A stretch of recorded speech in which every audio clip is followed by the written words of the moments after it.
Bismillahirrahmanirrahim. How are you, student? This is your teacher. I hope you all are great. Today we are going to discuss chapter number 4, the market forces of demand and supply. Before I started the market forces of demand and supply, we will discuss the meaning of the basic concept of this word. What is market? A market is any structure that allow buyers and sellers to exchange any type of goods, services and information. In this definition, the two basic words is used, the buyers and sellers. By combining the buyers and sellers, we generate the demand and supply. From the seller side, it generates the supply, and from the buyer side, we generate the demand. And market is structure that allow buyer and sellers to exchange any type of goods and services and information. It is called the market. It means market के अंदर buyers और sellers के मिलने से जो वो चीज़ों के बारे में ख़रीदो फरोख्त करते हैं वो आपकी क्या कहलाती है? मार्केट. बेसिकली हम इसको ये नहीं कहेंगे कि बेटे कि आप मार्केट एक जगह है जहाँ पर जस्ट ख़रीदो फरोख्त होती है, बल्कि हम इसको ये कहेंगे कि ये एक ऐसी जगह है, पूरा एक इलाका है जिसमें हम ख़रीदार और फ़रोख्त का मीन सेलर और बायर दोनों आपस में मिल के ईज़िली फ्रीली एक दूसरे के साथ रब्ता करते हैं और चीज़ों को क्या करते हैं? बाय और सेल करते हैं. मीन्स मार्केट हमारी एक ऐसी जगह बन जाती है. ज़रूरी नहीं है ये जस्ट आप वहाँ पे जाकर ख़ुद ही ख़रीदें.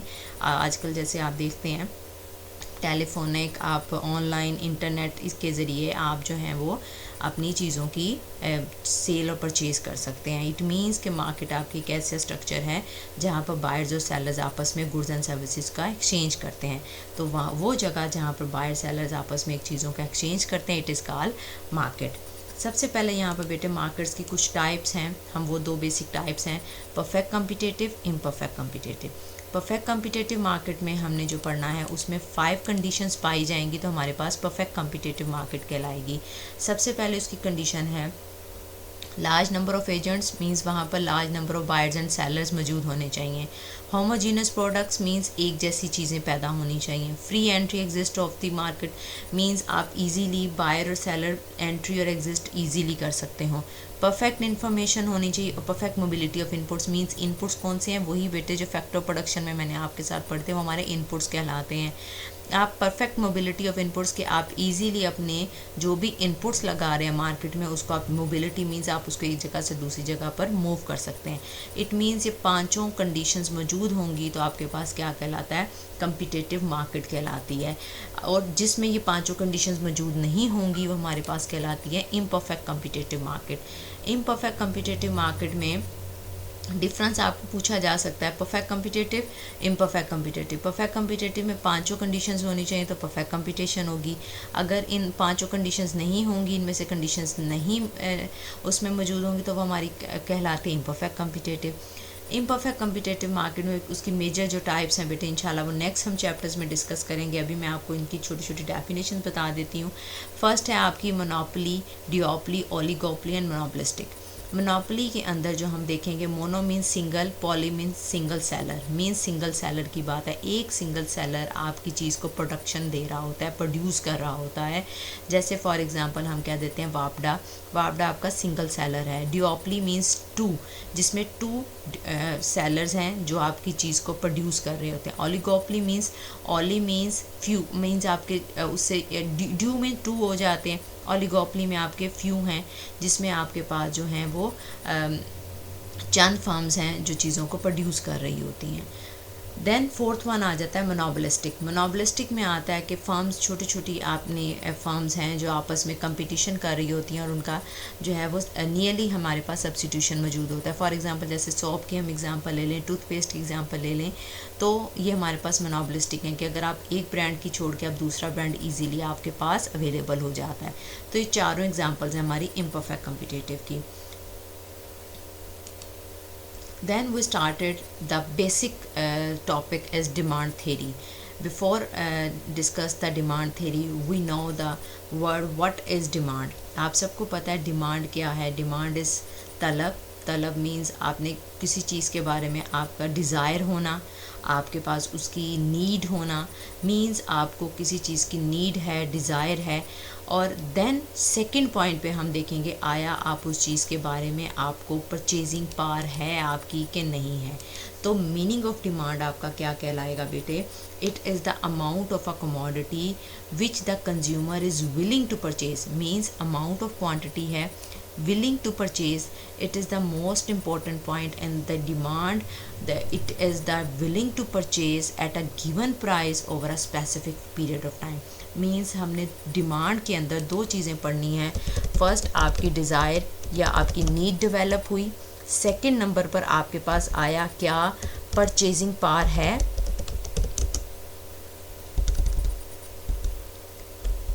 आपकी परचेजिंग पावर क्या है कि आपकी डिज़ायर थी, आपने नीड थी, देन आप क्या आया आपके पास क़ुव्वत ख़रीद मौजूद है, परचेजिंग पावर है। अगर आपके पास परचेजिंग पावर होगी तो आपकी वो डिमांड फुलफ़िल हो जाएगी। तो इट मीन्स डिमांड आपकी क्या कहलाती है? It is the amount of commodity which the consumer is willing to purchase at given price over a specific period of time. Clear? Then we discuss the determinants of demand. The basic determinants of demand are price. देखें price है, price आपकी demand के ऊपर बहुत ज़्यादा affect करती है। किसी चीज़ की प्राइस कम होगी आप उसकी डिमांड को क्या कर देंगे? बढ़ा देंगे। जब किसी चीज़ की प्राइस आप ज़्यादा होगी आप उसकी डिमांड को कम कर देंगे। Means determinants of price demand है, कौन कौन से डिटर्मिनेंट्स ऑफ डिमांड को क्रिएट करते हैं? इनकम है, आमदनी बढ़ी, आपने चीज़ों को ज़्यादा डिमांड शुरू कर दिया। टेस्ट और प्रेफरेंस ऑफ कंज्यूमर, टेस्ट और प्रेफरेंस मींस आपको किसी चीज़ के बारे में आपको पसंद है, आपका उस तरफ है, ज़्यादा चीज़ पसंद है, उसकी कीमत जितनी भी हो आप उसको क्या करेंगे? ख़रीदेंगे। The number of consumer in the market, आपके पास नंबर ऑफ़ कंज्यूमर कितने हैं मार्केट में, वो भी डिमांड को इंक्रीज़ करते हैं। प्राइस ऑफ रिलेटेड गुड्स, अब प्राइजेज़ ऑफ रिलेटेड गुड्स दो तरह के हैं, एक सब्सिट्यूट्स और कम्प्लीमेंट्स। सब्सिट्यूट्स कौन सी कहलाती हैं बेटे? जो आपकी समझ लें कि मुतबादिल होती हैं, मतलब एक चीज़ के बदले आप दूसरी चीज़ को डिमांड कर सकते हैं। जैसे कि आप मिसाल के तौर पर अगर बस का किराया चढ़ जाता है तो वैगनों में सफ़र करने की तलब क्या हो जाती है? बढ़ जाती है। मीन्स हम इसको सब्सिट्यूट्स कह देंगे कि दो अशिया मुतबादिल हों, तो इनमें से जब एक शय की कीमत बढ़ जाती है तो दूसरे की तलब भी ऑटोमेटिकली चढ़ जाते। मीन्स एक की कीमत बढ़ने से उसकी सेकंड जो सब्सिट्यूट गुड होगी उसकी डिमांड क्या हो जाएगी? बढ़ जाएगी।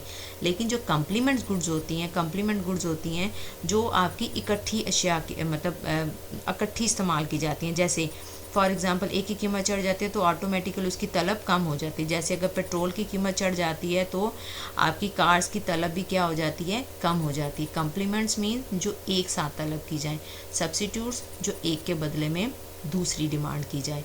देन उसके बाद है consumers expectations about future prices and income.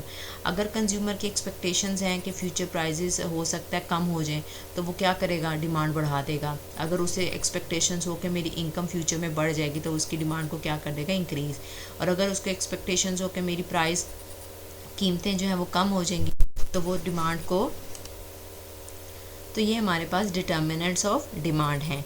Price, income, taste, prices of related goods and consumer expectations etcetera.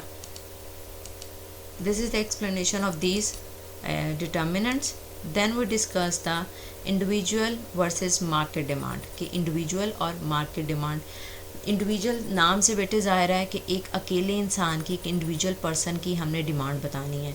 Market का मतलब कि वहाँ पर बहुत सारे लोग हैं, बहुत सारे कस्टमर्स हैं, उन सब की डिमांड को मिला के हम बनाएंगे मार्केट डिमांड। तो इंडिविजुअल डिमांड क्या कहलाती है? It means the unit of goods और services that the individual is willing, वही बात जो भी हमने पहले डिस्कस की, individual is willing and able to purchase at alternative prices during a given period of time. कि एक इंडिविजुअल अपनी गुड्स एंड सर्विसेज मार्केट में जाकर अगर वो विलिंग है और एबल टू परचेज है, उसके पास इतने पैसे हैं तो वो ऑल्टरनेटिव प्राइजेस पर वो चीज़ें ख़रीद सकता है at a given period of time. Market demand क्या होगी? It is the showing total demand of the commodity by all household in the market of the commodity. जितने हाउस होल्ड हैं, जितने कस्टमर्स वहाँ पर मौजूद हैं कंज्यूमर्स वहाँ मौजूद हैं जो वहाँ पर इकट्ठी उस चीज़ के लिए डिमांड कर रहे हैं। जब हम उनको कलेक्टिवली सम अप करेंगे तो हमारी डिमांड क्या कहलाती है, मार्केट डिमांड कहलाती है। फॉर एग्ज़ाम्पल बेटे ये एक ग्राफ बना हुआ है, इसको अगर आप देखें प्राइजेस ऑफ घी हैं, हमने ली रुपीज़ में 1 2 3 4, ठीक। आगे डिमांड ऑफ इंडिविजुअल डिमांड में जस्ट हम एक फॉर एग्ज़ाम्पल हम जस्ट इस पर्सन की बात करें अगर, तो प्राइस 1 पर उसने कितनी डिमांड की, उसने जस्ट 20 डिमांड की। प्राइस 2 के ऊपर उसने उसकी कितनी पर केजी डिमांड की, 15। 3 के ऊपर 10, 4 के ऊपर 5। ये हमें बता रहा है कि जैसे जैसे प्राइजेस बढ़ती जा रही हैं वैसे वैसे देखो डिमांड हमारी क्या होती जा रही है, कम होती जा रही है। इसी तरह ये हमारी इंडिविजुअल डिमांड होगी। इसी इंडिविजुअल डिमांड को अगर आप ग्राफिकल में देखें, ये पर्सन ए की डिमांड है। एक्स एक्सिस पे बेटे आपने क्वांटिटी ले ली, वाई एक्सिस पर आपने प्राइस ले ली। क्वांटिटी आपकी जैसे कैसे थी देखें, 5 to 20 के दरमियान जा रही है, स्केल है ना 5 से 20 के दरमियान। तो हमने क्या किया, 5 10 15 20 25 इतना हमने, आपने जितना गैप लेना है इक्वल गैप ले लें। वाई एक्सिस पे कीमत हमारी कितनी थी, 5 1 2 3 4 5। अब आपकी यहाँ पर ग्राफ में अगर आप देखें तो 1 प्राइस पे आपकी डिमांड कितनी है, 20, 2 पे 15। 1 आपकी जैसे ही प्राइस आपकी 1 पे हुई, फॉर एग्ज़ाम्पल 1 पे आपकी 20, 2 पे आपकी 15, 3 पे आपकी 10, 4 पे आपकी 5। मीन्स आपकी जब जैसे से प्राइस बढ़ रही है वैसे वैसे आपकी डिमांड यहाँ पर क्या हो रही है, कम हो रही है। तो डिमांड प्राइस के इंक्रीज़ करने से आपकी डिमांड कम हो रही है, तो आपकी जो नेगेटिव लाइन बनेगी, ये आपकी जो लाइन बनेगी इसको हम कहेंगे डिमांड कब किसकी, ए की, डिमांड कब ऑफ अ पर्सन ए। इसी तरह हम डिमांड कब पर्सन ऑफ द बी भी हम बना सकते हैं कि उसकी क्या 25 20 15 10, उसको हम 10 से 25 तक ले लेंगे। तो देखें 5 10 25 उसकी डिमांड कब, ये बन गई। अब मार्केट डिमांड क्या होगी, इन दोनों का समीशन ए और बी का, 20 और 25 को ऐड किया तो आपके पास कितनी बन गई, 45। 15 20 को ऐड किया 35, 10 और 15 को 25, 5 और 10 15। अब आपने जो ग्राफ बनाना है इस प्राइस का और ए और बी का, एक्स एक्सिस पे देखें क्वांटिटी 5 से 35 तक और प्राइजेस हमारी वही हैं 4। देन आगे देखें अगेन वही आपने किया, जैसे ही आपकी प्राइजेस आप इसको ड्रॉ करेंगे नेगेटिव लाइन आपकी ड्रॉ हो जाएगी और ये आपकी मार्केट डिमांड हो जाएगी। इट मीन्स कि मार्केट डिमांड आपका क्या, summation of the individual demand का we get the market demand. Clear, individual demand और मार्केट डिमांड डिफरेंस आपको क्लियर। जब एक अकेले इंसान की मार्केट आपकी डिमांड की बात करेंगे, उसकी तलब की बात करेंगे तो इंडिविजुअल डिमांड होगी। जब हम मार्केट में मौजूद तमाम पर्सनस की, तमाम हाउस होल्ड के डिमांड की बात करेंगे तो हमारी मार्केट डिमांड कहलाएगी। Now we further move to the basic concept what is law of demand. अब हमारी ये थ्योरी आती है कि लॉ ऑफ डिमांड को हमने डिस्कस कर लिया कि उसके अंदर आपकी सबसे पहले डिज़ायर, नीड और सेकंड नंबर पर आपकी परचेजिंग पावर होगी तो वो डिमांड आपकी क्रिएट होती है। लॉ ऑफ डिमांड आपके बेटे इसमें हमने कुछ चीज़ें फिक्स्ड रखनी है। फिक्स्ड रखने के लिए वही डिटर्मिनेंट जो मैंने आपको बताए थे, प्राइस, इनकम, टेस्ट, मीन्स इन चीज़ों को हमें फिक्स्ड रखना पड़ेगा। फिक्स्ड रखते हुए हम देन आगे उसकी बात करेंगे। एक बेसिक सा कॉन्सेप्ट है कि अगर आप किसी चीज़ की प्राइस को इंक्रीज़ करते हैं, प्राइस के इंक्रीज़ करने से आप क्या करेंगे, उसकी डिमांड को क्या कर देंगे, डिक्रीज़ कर देंगे। बेसिक सा कॉन्सेप्ट है, प्राइस इंक्रीज़ हुई तो आपने उसकी चीज़ की डिमांड को क्या कर दिया, डिक्रीज़ कर दिया। यही कॉन्सेप्ट आपका, इसको ऑल्टरनेटिव में अगर आप कह दें, प्राइस के ऑल्टरनेटिव में अगर आप कहें कि जी उसकी प्राइस डिक्रीज़ हुई है तो आपने डिमांड को क्या कर दिया, इंक्रीज़ कर दिया। मींस दोनों चीज़ें आपका जाएंगी ऑल्टरनेटिव में कि किस तरह से price increase, demand decrease, price के डिक्रीज़ होने से डिमांड इंक्रीज़। तो ये हमारा क्या कहलाता है, law of demand. Now I read the definition of law of demand. The law of demand state that other factors been constant, other factors ceteris paribus कहलाते हैं, वही जो मैंने डिटर्मिनेंट्स हमने डिस्कस किए थे, प्राइस, आपका टेस्ट, आपकी इनकम, ये सारे आपके डिटर्मिनेंट्स हैं। Ceteris paribus, price and quantity demanded of any goods and services are inversely related to each other. When the price of a product increase, the demand for the same product will fall. वही चीज़ price increase तो उसकी demand क्या हो जाएगी, decrease. This is called the law of demand. वही जो हमने next we discuss the graphically explanation of the demand का. Individual same as it is as the individual demand. हमने जो इंडिविजुअल डिमांड की थी as it is the same the price of the good. इसमें बेटे हमने प्राइस को decrease करते हुए किया है. प्राइस हमारी डिक्रीज़ हो रही है 5 4 3 2 1 और क्वांटिटी डिमांडेड हमारी क्या हो रही है 10 20. प्राइस के देखो डिक्रीज़ होने से हमारी क्वांटिटी क्या हो रही है, इंक्रीज़ होती चली जा रही है. तो ये देखें, ये सही आपका ग्राफिकली एक्सप्लेन हुआ है. एक्स एक्सिस पे आपने वही क्वांटिटी डिमांडेड ले लिया 10 20 30 40 50 एक एक बॉक्स का गैप लेते हुए. वाई एक्सिस में देखें हमने 5 तक ले लिया. सबसे पहले देखें 5 के ऊपर आपकी डिमांड कितनी है 10. 5 का यहाँ से पॉइंट लिया, 10 का यहाँ से पॉइंट लिया, आपके पास ये एक पॉइंट मिल गया. देन आपकी प्राइस होगी 4 और साथ ही आपकी डिमांड हो जाती है 20, इंक्रीज़ कर गई, आपके पास ये पॉइंट आ गया. देन प्राइस 3 पे आपकी डिमांड हो जाती है 30. Price again fall in this when the prices fall from 3 to 2, when we get the demand is 40 and we get this point. When we decrease the price from 2 to 1, the demand will be 50. When we meet these point, we get this negative slope demand curve, and it is proved that the relationship between price and demand is inversely. When price increase, the demand will decrease, and when price decrease, the demand will increase. It is the inversely proportional. means एक चीज़ के बढ़ने से दूसरी decrease हो जाती है, एक के कम होने से दूसरा बढ़ जाता है. तो ये आपकी डिमांड कब होगी. अच्छा, अब हमने बेटे वही चीज़ें हमने जो की कि आया कौन सी ऐसी चीज़ें हैं जो हमें फिक्स्ड रखनी पड़ी हैं. हमने जो कहा कि other things remaining the same, तो उसमें हमारी वो चीज़ कहलाती है assumptions of the law of demand. Assumptions of the law, main assumptions हैं 3 आपकी हैं. There should not be any change in the taste of the consumer. The purchasing power of the typical consumer must remain constant. The price of all the other commodities should not vary. Means आपकी ये 3 basic concepts हैं जो basic assumptions हम रखते हैं कि आपकी एक टेस्ट चेंज ना हो, एक आपकी परचेजिंग पावर ना बदले और दूसरी वो सेम रहे, और दूसरी आपकी जो कमोडिटीज़ जो उसकी अदर कमोडिटीज़ हैं उसकी प्राइस वेरी ना करे. देखें जैसे फॉर एग्जांपल आप एक चीज़ के बारे में डिमांड कर रहे हैं, देन फर्दर नेक्स्ट जैसे उसकी कम्प्लीमेंट या सब्सटीट्यूशन गुड्स की प्राइस के ऊपर इफेक्ट आता है, तो आप अपनी जो गुड फॉर एग्जांपल आप कोई भी एक नीड करें, घी की जैसे हमने एग्जांपल ली, तो उसके अगेंस्ट जो है वो ऑयल को हम देख सकते हैं. तो इट मीन्स कि उसके कम्प्लीमेंट्स या सब्सटीट्यूशंस के ऊपर जब उनकी प्राइस अफेक्ट करेगी तो ऑटोमेटिकली आप जिस चीज़ की डिमांड कर रहे हैं वो भी अफेक्ट होगी. तो हमारी ये अजम्पशंस हैं तीनों, इसको हमें फुलफ़िल करना पड़ेगा, तो हमारा ये लॉ फुलफ़िल होता है.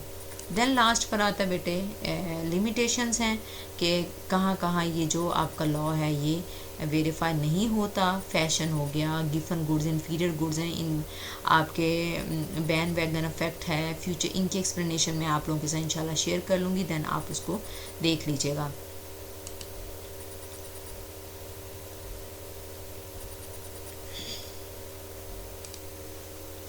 लिमिटेशंस में बेटे एक लास्ट हमारी लिमिटेशन है कि फियर ऑफ शॉर्टेज, जिसकी मैंने जो है वो आपके सामने ये डायग्राम बनाई हुई है. फियर ऑफ शॉर्टेज मीन कि इंसान को डर होता है कि भी जैसे हमारे एकदम बहरान आ जाता है, चीनी का बहरान या किसी चीज़ का बहरान आता है कि भी वो चीज़ हमें फ्यूचर में कम मिलेगी, शॉर्टेज हो जाएगी, तो हम उसकी हाई प्राइस के ऊपर भी हम डिमांड क्या कर देते हैं, बढ़ा देते हैं.